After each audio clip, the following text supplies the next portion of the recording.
जनसंवाद खबर में आपका स्वागत। मोदनगंज के कई इलाकों में शिक्षक के गोली मारने का लाइव वीडियो हो रहा वायरल। प्रखंड के बॉर्डर स्थित तेल्हाड़ा हाई स्कूल का बताया जा रहा वीडियो।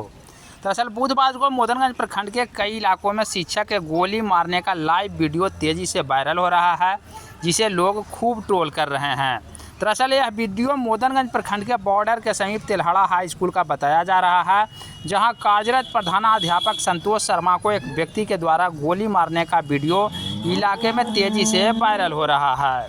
बता दें कि प्रधानाध्यापक संतोष शर्मा काको प्रखंड के नोनही गाँव के निवासी बताए जाते हैं, जो नालंदा के तेल्हाड़ा हाई स्कूल में प्रधानाध्यापक के पद पर कार्यरत थे और अपने प्रधानाध्यापक कक्ष में कुर्सी पर बैठे थे। तभी एक युवक हाथ में देसी कट्टा लेकर कमरे में घुसा और गोली चला दी, जिसमें वह गंभीर रूप से घायल हो गए हैं।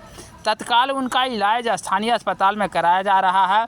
विशेष इलाज को लेकर पटना PMCH भेजा गया है।